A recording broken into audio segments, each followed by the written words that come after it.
Dans le sud des Carpates, le château de Pélèche se prépare à de somptueuses festivités. La princesse Margareta et le prince Radu reçoivent en grande pompe à l'occasion du 90e anniversaire de l'accession au trône du roi Michel Ier de Roumanie. En coulisses, le personnel travaille à plein régime. Pour faire honneur aux convives de haut rang, le chef cuisinier prévoit un menu raffiné aux couleurs de l'été. Je m'appelle Sandra, bienvenue au palais Elisabeta, résidence de la famille royale de Roumanie à Bucarest.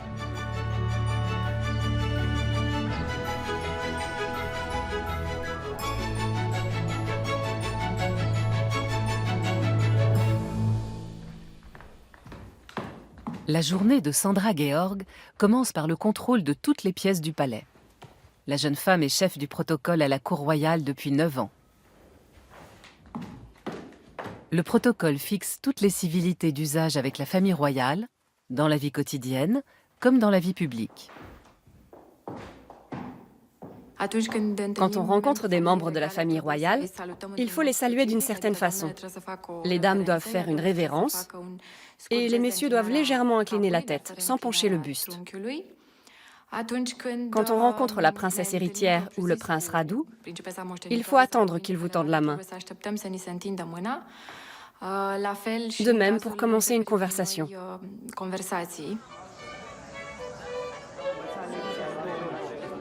Le protocole suscite visiblement une certaine nervosité face à l'imminence d'une rencontre avec Sa Majesté en personne, la princesse Margareta, fille aînée du roi Michel Ier. L'excitation est telle qu'on en oublie parfois les lois de l'étiquette. Madame, cela fait longtemps que je vous attends chez nous. La princesse ne s'en formalise pas. Bien que la Roumanie ne soit plus une monarchie depuis 1947, la maison royale jouit toujours d'une grande popularité. En sa qualité de présidente de la Croix-Rouge, la princesse donne une réception dans le jardin du palais. Je consacre l'essentiel de mon temps et de mon énergie à des œuvres de bienfaisance. L'une de mes premières actions pour la Roumanie a été de créer une fondation au début de l'année 1999. Mais je m'implique dans des activités caritatives depuis que j'ai 19 ans. La princesse parle couramment plusieurs langues. Elle a fait ses études en Angleterre et a travaillé en Italie. Pendant des décennies, le contexte politique lui interdisait de vivre en Roumanie. Et l'exil dans différents pays d'Europe est devenu sa deuxième patrie.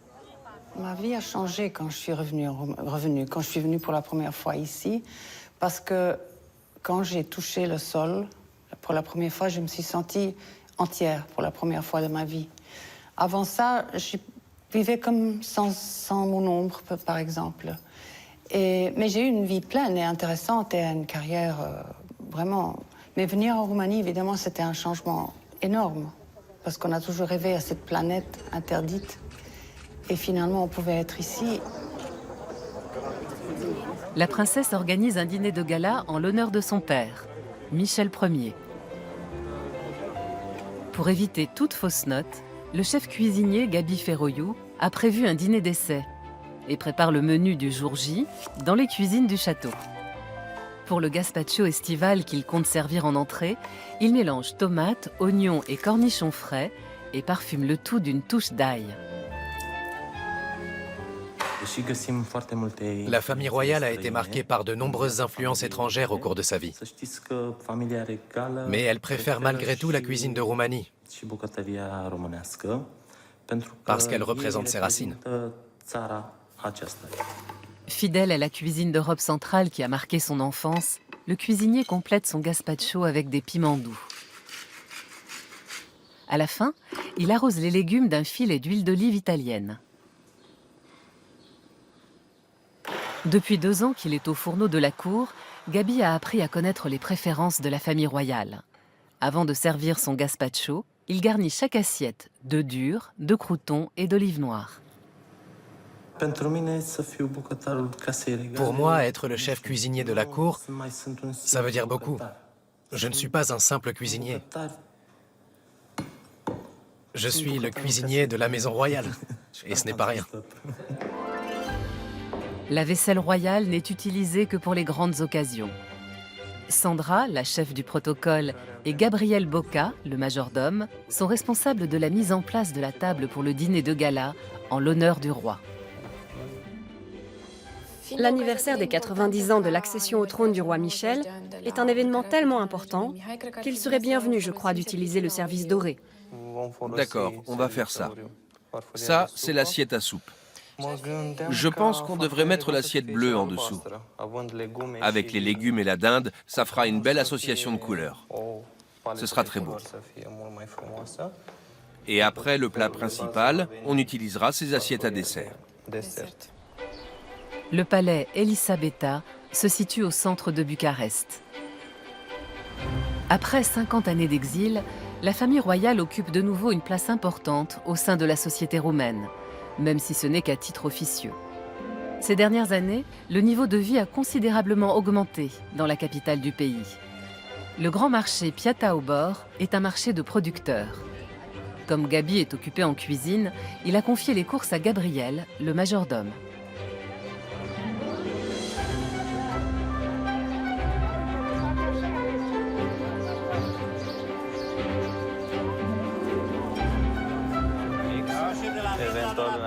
C'est vous qui les produisez?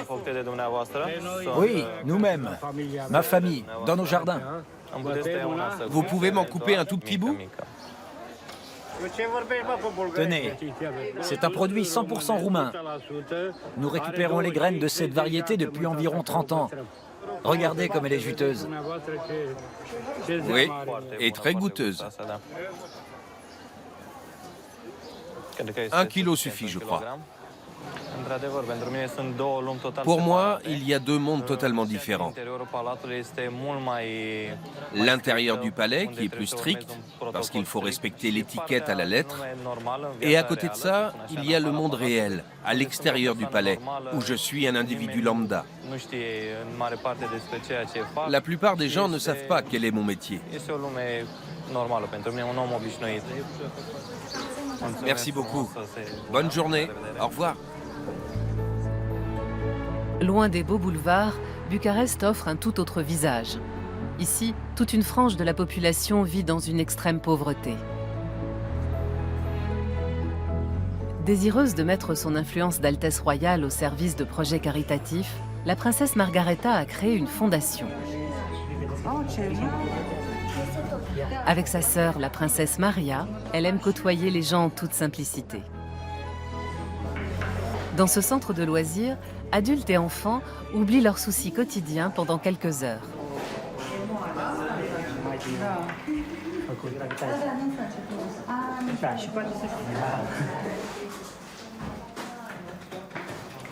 C'est trop difficile. J'ai essayé de le faire sans dessin. Ne mettez jamais le doigt devant. Ah oui, je pourrais me blesser. Concentrez-vous.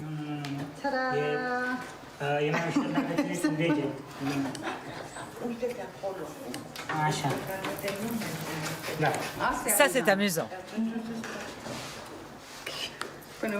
Jusqu'où? Encore, c'est bien, c'est bien.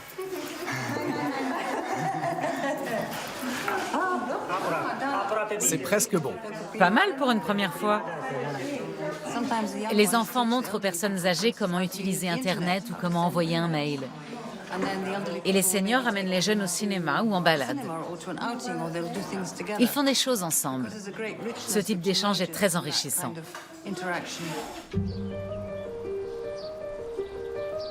Pendant ce temps, le chef cuisinier poursuit sa répétition générale en préparant le plat principal.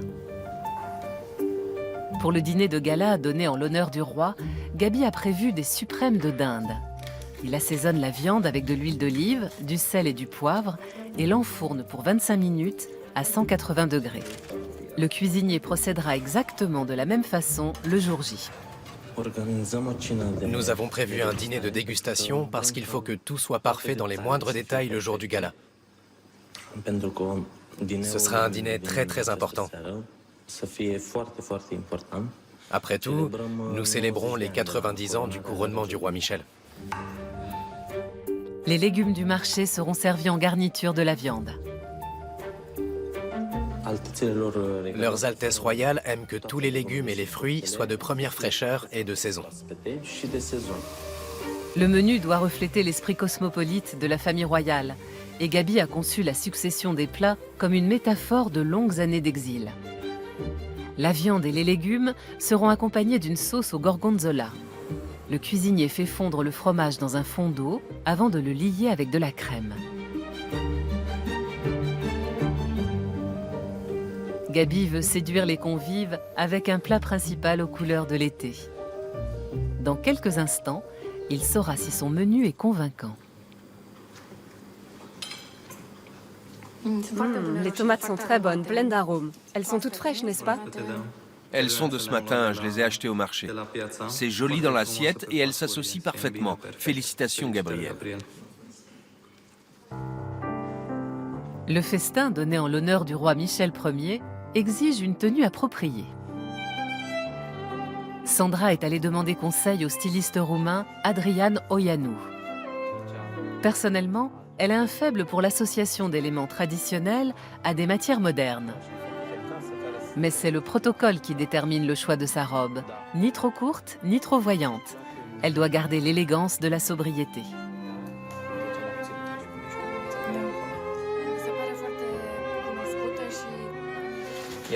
Regarde celle-ci. Je crois que c'est la robe qui tirait le mieux. C'est un joli modèle et la couleur te va à merveille. Oui, tu devrais porter celle-ci. La couleur te va très bien. C'est vrai, je l'aime beaucoup. La couleur est vraiment originale, mais on peut la porter pour un événement aussi solennel. Oui. Je suis ravi de te voir. Adrian et le chef cuisinier Radu Dumitrescu vouent un culte à la famille royale depuis des années. Radu tient un restaurant dans le centre de Bucarest et les deux amis ont décidé d'organiser un dîner exceptionnel à l'occasion du jubilé royal. C'est du chevreuil. Il est beau et il sent drôlement bon.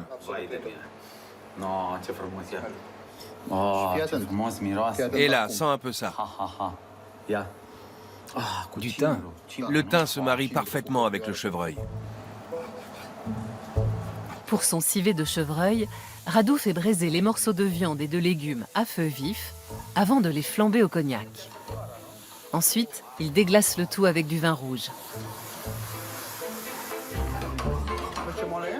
Pour Radu, la gastronomie est une passion. Il imagine de nouvelles recettes 24 heures sur 24 et c'est dans sa cuisine qu'il se sent pleinement vivant.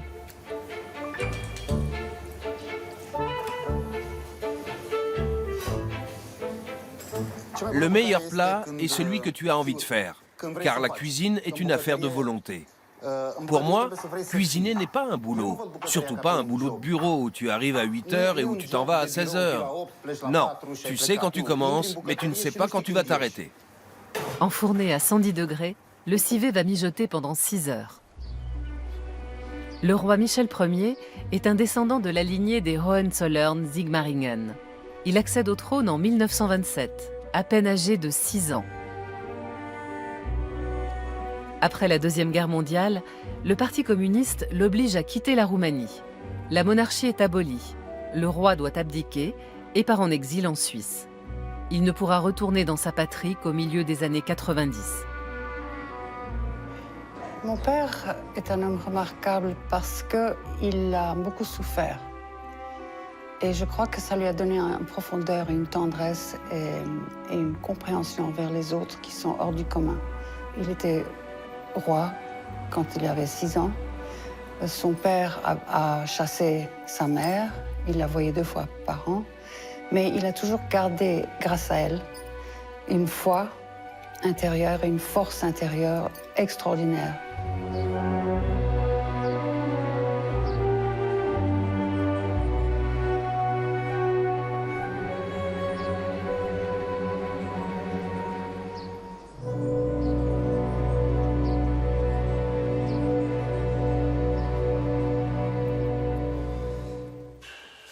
Aujourd'hui, le prince Radu et son majordome sélectionnent les vins pour le dîner de gala. Le prince est un fin connaisseur et collectionne les plus grands millésimes avec ferveur.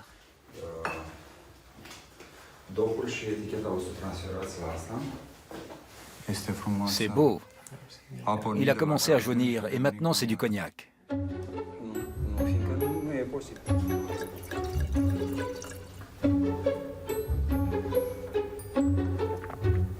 Oui, c'est incroyable.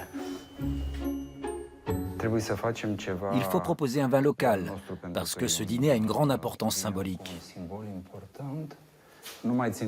À ton avis, quel vin pourrait s'accorder avec ce repas?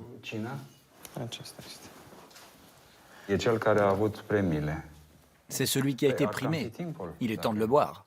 Je propose un gazpacho en entrée, tout simplement. Pour l'entrée, ce sera parfait. Le prince est particulièrement attaché à une bouteille, véritable pièce de musée. Elle est très vieille. C'est un mousseux qui date de l'époque du roi Carole Ier. Il faut que vous voyiez ça. C'est quand même assez spectaculaire. Ce n'est pas tous les jours qu'on est devant une bouteille de cet âge-là. 1914, c'est le début de la Première Guerre mondiale. C'est un vin qui a toujours été dans la cave de Sa Majesté lorsqu'il était en exil en Suisse. En 2004, quand il a vendu sa demeure helvète, il a envoyé une bouteille au palais Elisabetta. Vous vous rendez compte, 1914, c'était la guerre. Je ne pense pas qu'on la débouchera un jour. À mon avis, on ne va pas y toucher. Pour le dessert, Radu, le restaurateur, veut jouer la carte de l'originalité, avec des fondants au chocolat parfumés à la truffe et au romarin. Il délaye du cacao dans du lait et du sirop de sucre jusqu'à obtenir un mélange onctueux.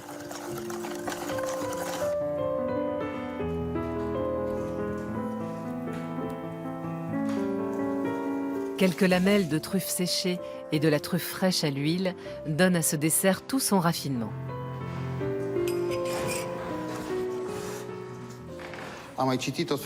J'ai lu toutes sortes de choses au sujet des membres de la famille royale. Et j'ai aimé le fait qu'ils appréciaient les règles de l'étiquette et la bonne cuisine. Ils sont aussi moins arrogants que d'autres rois. Ça m'impressionne. Radu est royaliste. Bien que la monarchie soit abolie depuis des décennies, il pense que la cour roumaine a un rôle crucial à jouer, en prenant valeur d'exemple pour son pays et ses habitants. Sandra et Gabriel réservent une surprise aux invités du dîner de gala. C'est le cadeau que leurs Altesses royales vont offrir aux convives. La photo de Sa Majesté le jour de son couronnement. Et la même image va se retrouver sur les gâteaux. Ce sera quelque chose d'inédit. C'est la première fois que cette photo se retrouvera sur des gâteaux. Oui, on a déjà eu les armoiries ou l'emblème royal, mais jamais de photo. Espérons que tous les invités apprécieront cette surprise.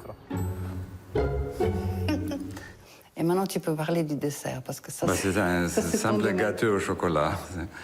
Ah, mais il adore ça. Voilà. Voilà, c'est ça. Mais je ne suis pas le seul. C'est en l'honneur de Sa Majesté, qui est un grand amateur de chocolat, donc on peut pas choisir quelque chose d'autre.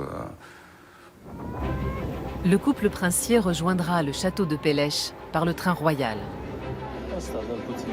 Depuis près d'un siècle, cette petite voiture salon sillonne le réseau ferré au service de la maison royale.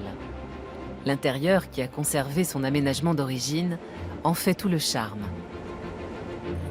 Dans quelques minutes, Gabi accueillera la princesse Margareta et le prince Radu à bord. Non, je ne suis pas du tout stressé. C'est une journée de travail comme les autres.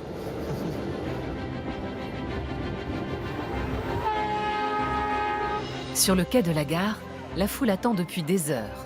Chacun veut être aux premières loges pour saluer le couple princier et le voir de près. Dans le train, Gabi prépare un encas. Le moment tant attendu arrive enfin.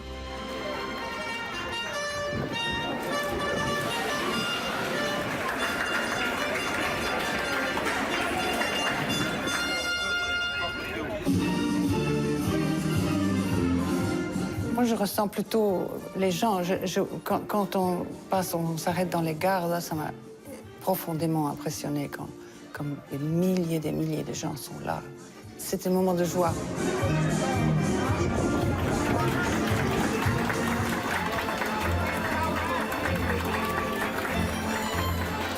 Tandis que le train traverse tranquillement la Valachie en direction du château de Pélèche, Radu et Adrian sont en plein coup de feu. Il faut préparer l'entrée. Qu'est-ce que je peux faire? À moi maintenant. Il faut séparer les blancs des jaunes. Oui, on va faire ça. Séparer les blancs des jaunes est une opération très complexe. Les deux amis ont prévu une salade de bœuf, un plat traditionnel roumain qui éveille des souvenirs. Adrian, tu t'y connais en mayonnaise? Oui, tout petit déjà, je battais la mayonnaise. Parce que ma mère n'aimait pas trop le faire. C'est bon? Parfait. La mayonnaise, à base de jaune d'œuf et de graines de moutarde, est complétée de viande de pot-au-feu. Ensuite, la sauce est allongée avec du consommé de bouillon de bœuf. Pour les légumes destinés à la salade, Radu prend son temps. Ces petits légumes, il faut les plonger dans l'eau bouillante, les retirer et les replonger. Comme ça, le cœur des carottes garde toute sa saveur et sa fermeté. Et l'extérieur devient moelleux.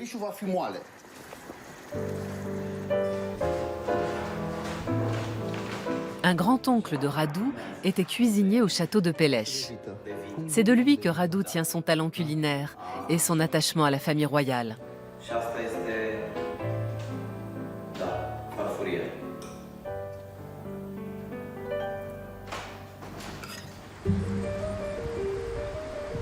Au château de Pélèche, le dîner a lieu ce soir et le personnel est en plein préparatif depuis ce matin. Gabriel, le majordome, est responsable de la mise en place de la table au millimètre près. La tâche exige toute sa concentration. En ce moment, je suis un peu stressé parce que c'est un événement d'une grande importance pour nous. Nous espérons que tout se passera bien au cours de cette soirée. Les préparatifs avancent comme il faut, nous sommes dans les temps.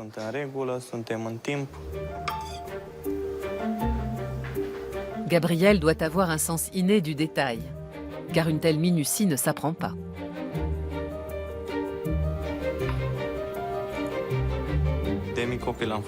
Tout petit déjà, j'étais très attentif aux détails.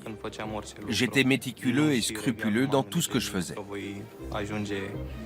Mais je ne pensais pas travailler un jour pour la maison royale. La cuisine étant interdite aux caméras, on se contentera d'un rapide coup d'œil sur le dessert. Pour Sandra, le plan de table a été un véritable casse-tête. Finalement, elle s'est pliée au protocole en se posant la question essentielle, à savoir qui peut s'asseoir à côté de la princesse Margareta. Prenez ces verres pour le vin mousseux. Aujourd'hui, tout doit être de production roumaine. Vous le savez, n'est-ce pas? Radu et Adrian accueillent leurs invités. À leurs yeux, la famille royale incarne l'espoir d'une certaine stabilité dans leur pays et la fin des clivages sociaux. Tout comme leurs hôtes, ils pensent que la société roumaine a besoin de modèles à suivre. Au-delà de toute considération partisane, vous savez que j'aime la monarchie. D'ailleurs, d'autres ici présents pensent comme moi. Et c'est pour ça que vous êtes ici et que nous fêtons ensemble.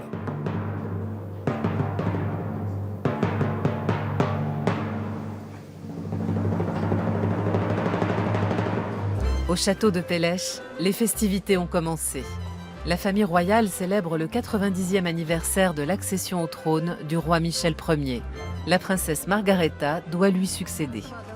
Après des années d'exil, elle est heureuse d'avoir retrouvé sa patrie et veut donner un nouvel élan à son pays, tout en continuant de s'engager dans des œuvres caritatives. Bon, ça implique d'être au service de ma nation. Ça implique beaucoup de travail et aussi beaucoup de satisfaction parce qu'on voit là qu'on a eu un effet bénéfique. La salade de bœuf fait l'objet de tous les éloges. et le civet de chevreuil est tendre à souhait.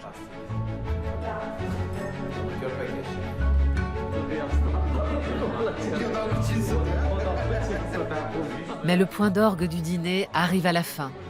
Fondant au chocolat à la truffe, nappé de sauce vanille, accompagné de fromage français. Béni soit le roi Michel, que Dieu le garde. Béni soit le roi.